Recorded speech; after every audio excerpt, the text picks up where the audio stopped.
Bonjour à vous tous qui écoutez la radio ou qui regardez cette vidéo. Le Seigneur nous fait le privilège et la grâce aujourd'hui d'être ensemble malgré la distance. Que son nom soit loué. Je veux remercier Dieu pour sa présence dans notre vie. Il est un secours qui ne manque jamais dans la détresse. Ma présence devant cette caméra est une des conséquences de cette crise sanitaire, humaine, économique que nous connaissons depuis quelques mois. Lorsque cette maladie, le Covid-19, a été déclarée comme pandémie, et alors on a vu des malades se multiplier, également des morts, plusieurs personnes ont tenté d'émettre des hypothèses pour expliquer ce qui arrivait. Une de ces hypothèses est illustrée par le propos de la ministre de la Défense du Zimbabwe. Le 13 juin, alors que la France déjà se préparait à être confinée et que le président l'avait annoncé, cette femme a fait une déclaration qui peut surprendre. Je la cite, elle dit « Le coronavirus est l'œuvre de Dieu qui punit les pays qui nous ont imposé des sanctions. Ils sont enfermés chez eux. Leur économie souffre comme ils ont fait souffrir la nôtre. Ils doivent sentir les effets du coronavirus pour comprendre notre douleur. » Cette femme n'hésite pas à qualifier le coronavirus de punition divine envoyée pour punir ses ennemis. Alors ce genre de propos, vous savez, est entendu de temps à autre lorsqu'une catastrophe se produit.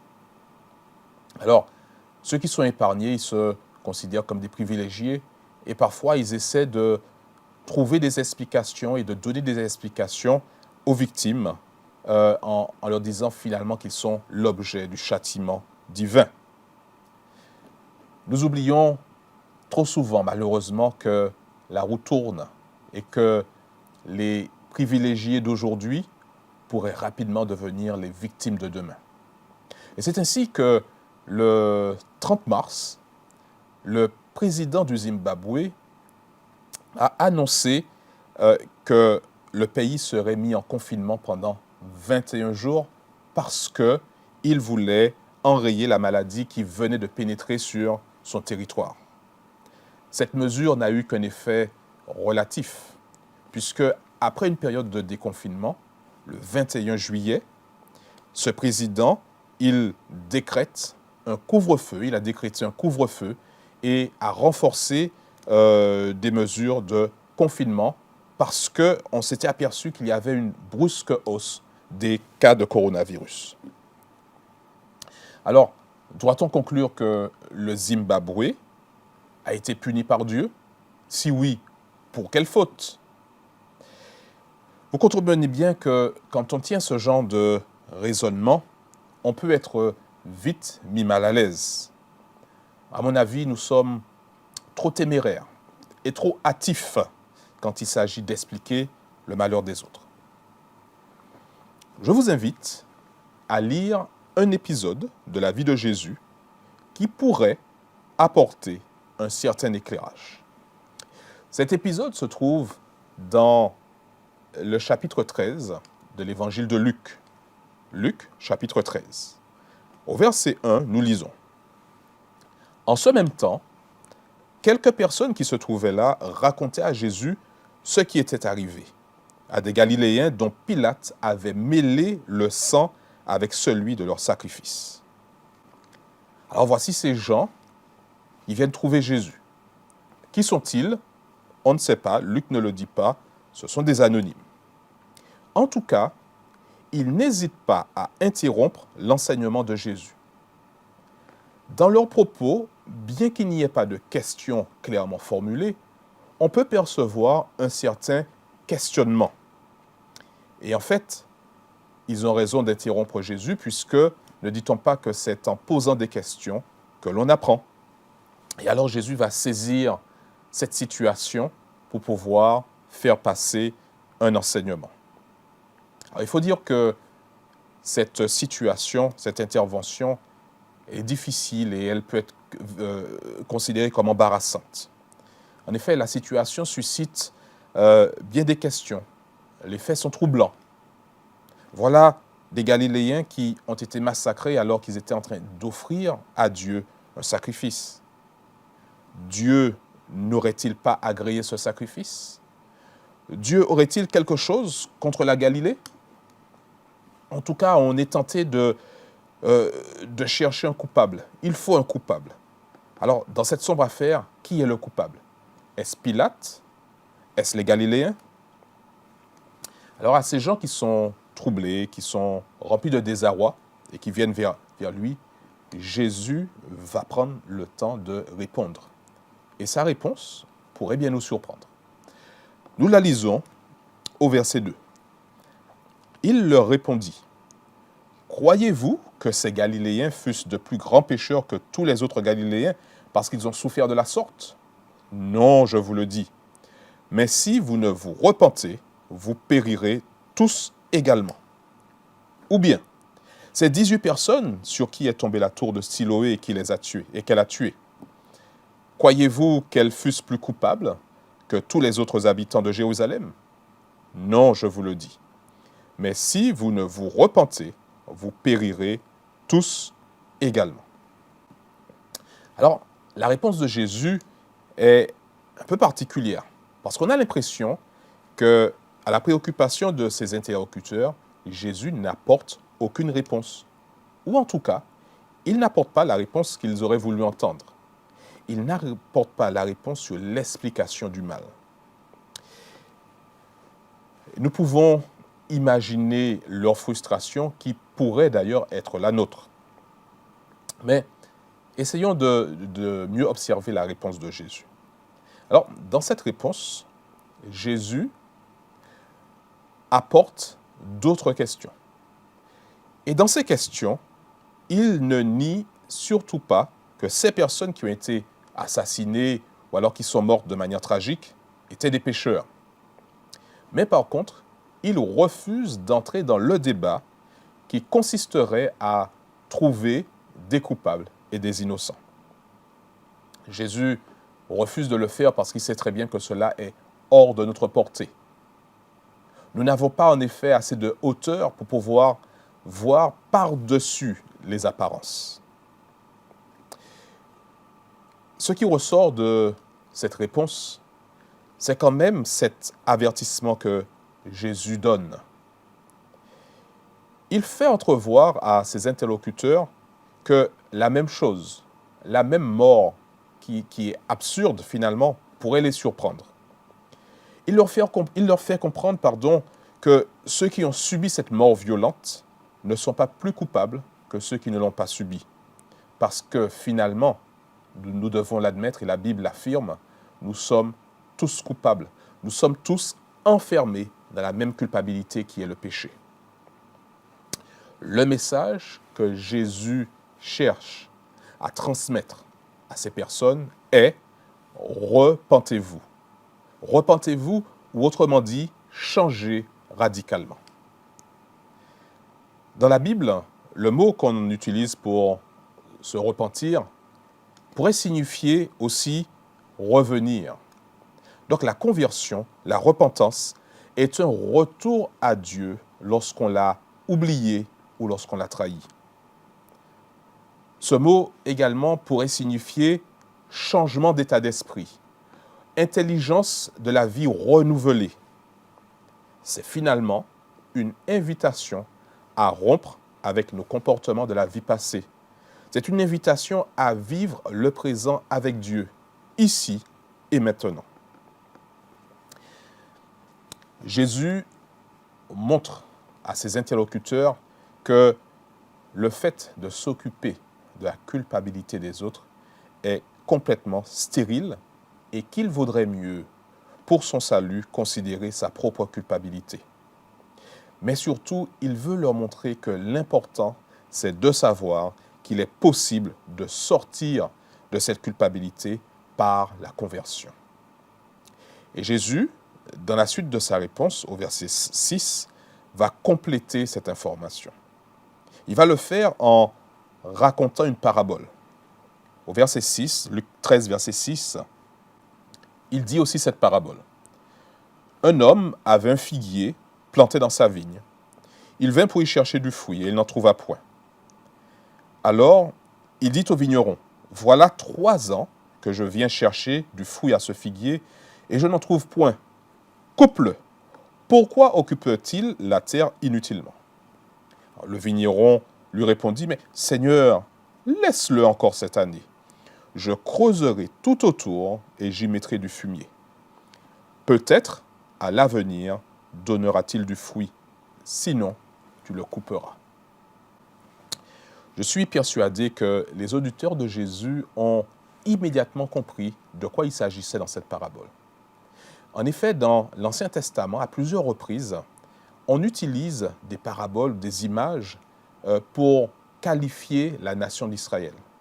Parfois, la nation d'Israël est décrite comme étant une vigne, d'autres fois comme étant un olivier, et encore d'autres fois comme étant un figuier.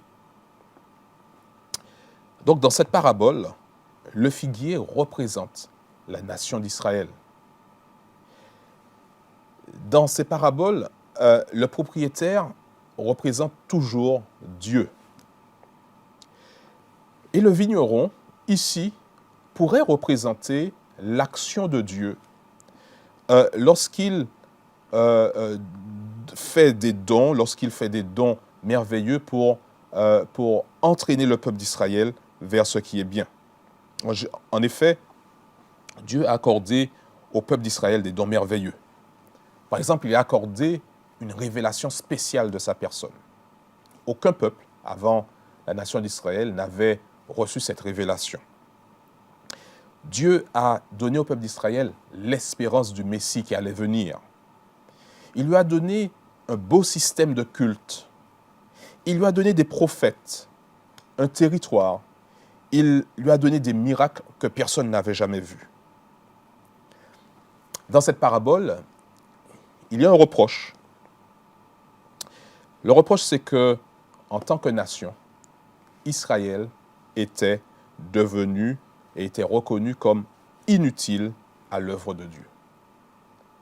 Comme le figuier de la parabole, qui peut être beau de l'extérieur, était inutile pour fournir des fruits nourrissants à celui qui a faim.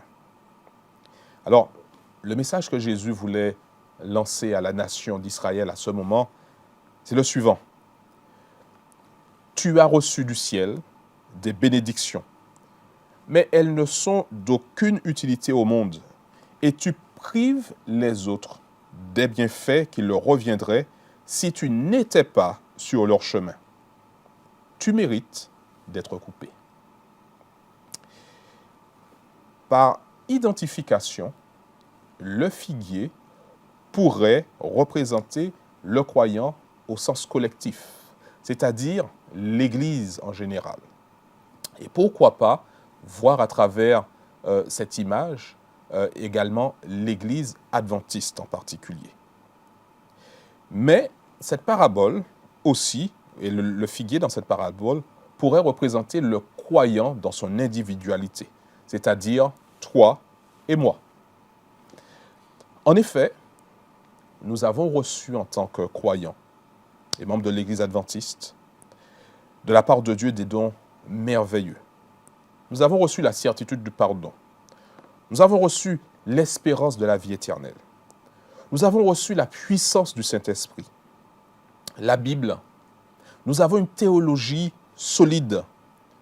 Nous avons un message prophétique pour notre temps. Nous avons des conseils de vie pratique qui concernent plus que jamais notre époque. Nous avons des capacités en grand nombre, des ressources matérielles abondantes, un solide bagage intellectuel. Voilà autant de dons qui pourraient permettre de porter du fruit en abondance. Alors, pourquoi avons-nous si souvent des difficultés à vivre notre beau message et à le partager? Pourquoi est-ce parfois tellement difficile de trouver des responsables d'église, des prédicateurs, des chanteurs et des musiciens dont la consécration serait une bénédiction dans l'exercice de cet art. Pourquoi est-ce si difficile de partager nos ressources matérielles pour faire avancer l'œuvre de Dieu et pour bénir notre prochain? Sommes-nous, comme cet arbre, inutiles? Plaise à Dieu qu'aucun d'entre vous qui m'écoutez ce matin ne soit considéré comme inutile pour l'œuvre de Dieu.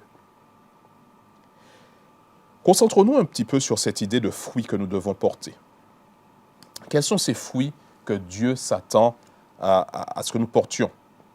Nous pouvons trouver quelques exemples dans la Bible, dans le Nouveau Testament.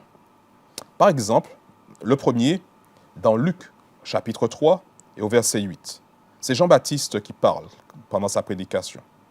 Et il dit, « Produisez donc des fruits dignes de la repentance. » Donc, ce fruit provient d'un cœur qui est repentant, des fruits dignes de la repentance. Et pour mieux expliquer, à la foule, il va dire que celui qui a 2 tuniques partage avec celui qui n'en a point, et que celui qui a de quoi manger agisse de même.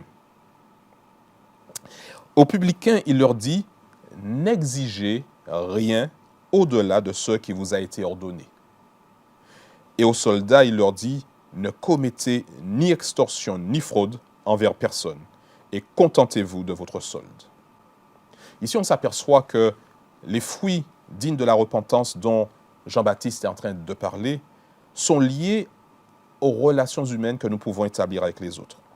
Nous sommes invités à établir de bonnes relations qui s'expriment dans l'amour, dans le respect et dans le partage. Le deuxième fruit que nous pouvons considérer se trouve dans Galates 5, verset 22, où l'apôtre Paul nous dit que le fruit de l'esprit, c'est l'amour, la joie, la paix, la patience, la bonté, la bénignité, la fidélité, la douceur et la tempérance. Ce fruit de l'esprit représente notre caractère. En tout cas, il représente la transformation de notre caractère à l'image du caractère de Jésus. En effet, Jésus, on le sait, il était rempli d'amour pour son prochain.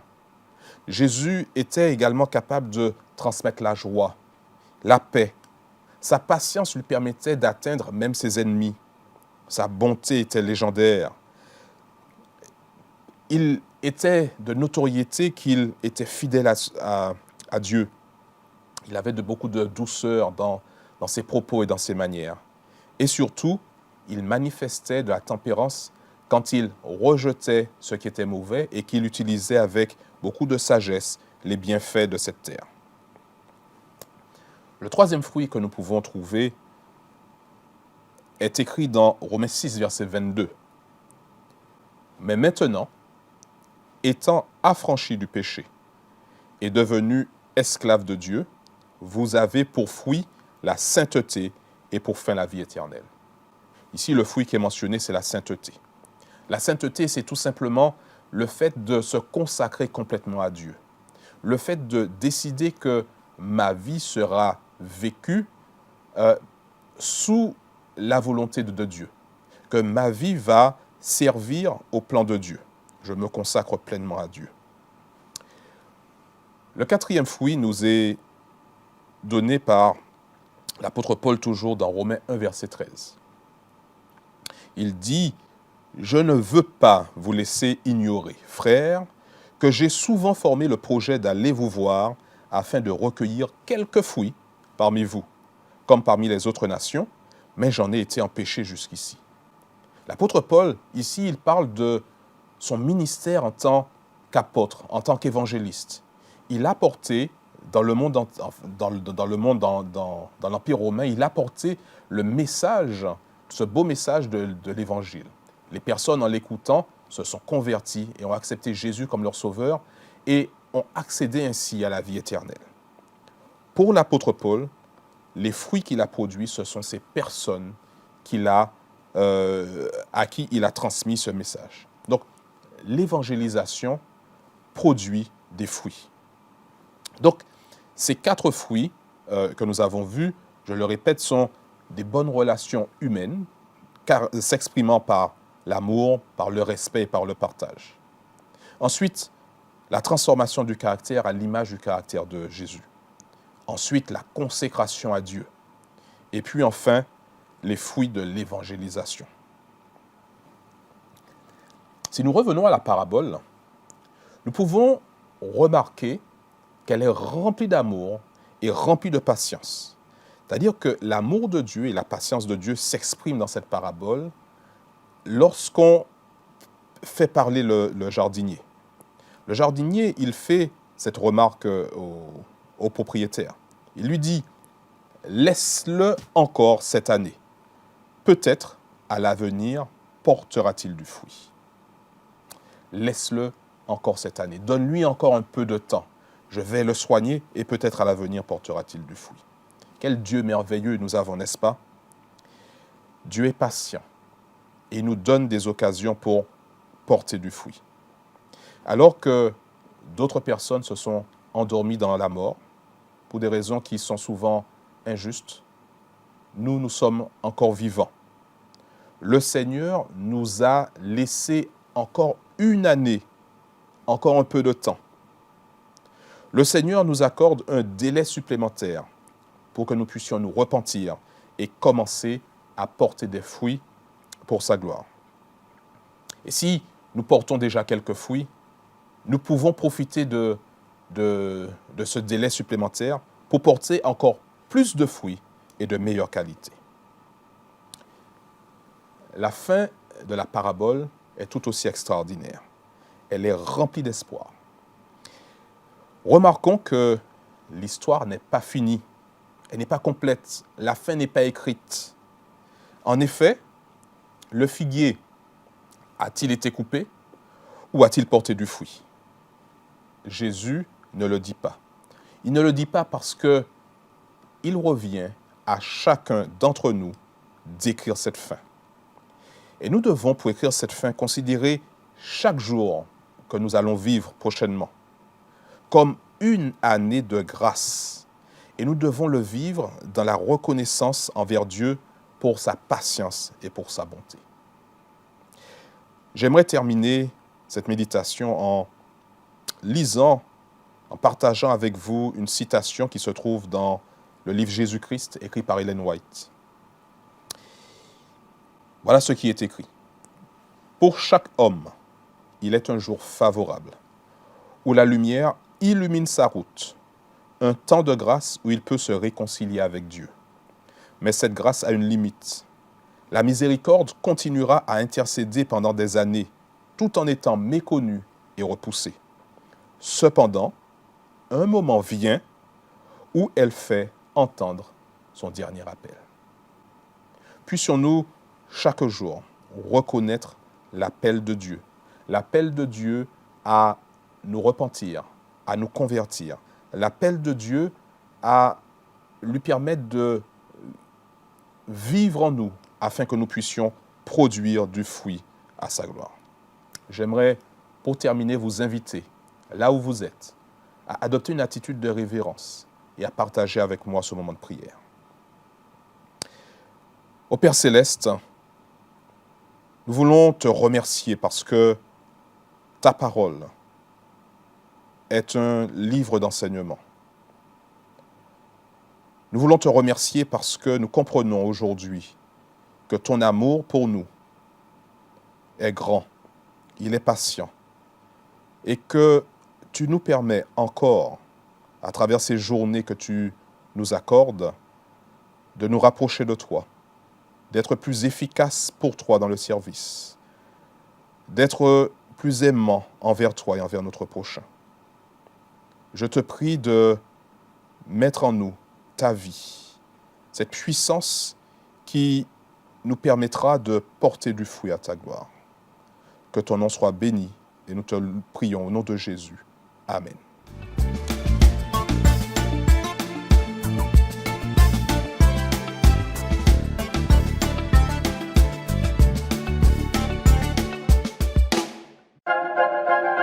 Le monde est confus, agité. Aujourd'hui, l'humanité a accumulé suffisamment d'éléments destructeurs pour mettre fin à sa propre existence. Beaucoup aujourd'hui se sentent écrasés par une fatalité morbide. C'est le noir total. N'y a-t-il plus d'espoir ? Chaque jour sur la RJV, tu pourras te reconnecter à l'espoir. Voici ton Dieu, une émission pleine d'espoir et de joie. Voici ton Dieu, une présentation actualisée de la parole de Dieu. Tous les jours, à partir du 3 mai à 8h05, 12h15, 17h15 et 20h30. Une bouffée d'oxygène pour redécouvrir la vraie vie. Voici ton Dieu sur la RJV.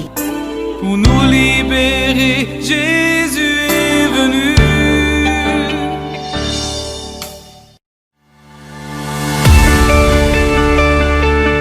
L'Église adventiste du 7e jour, la mission de la Guyane, vous invite à un programme spécial, un temps fort de prière et de louange avec pour thème des familles enracinées dans l'amour. Intervenant spécial, pasteur Taylor Lambert, président de la mission du Sénégal. Et quelles sont les possibilités qu'on peut découvrir aujourd'hui avec la famille. Pasteur Jean-Philippe Extra, secrétaire de l'Union d'Haïti. Nous disons bon Dieu merci d'être que journée aujourd'hui, nous sommes réunis famille à la une. Le 15 août 2020 à 16h, un temps fort de prière et de louange, célibataires, couples et familles monoparentales, vous êtes tous invités. Identifiant Zoom 945 9657 6502. Des familles enracinées dans l'amour, un programme en partenariat avec la RJV.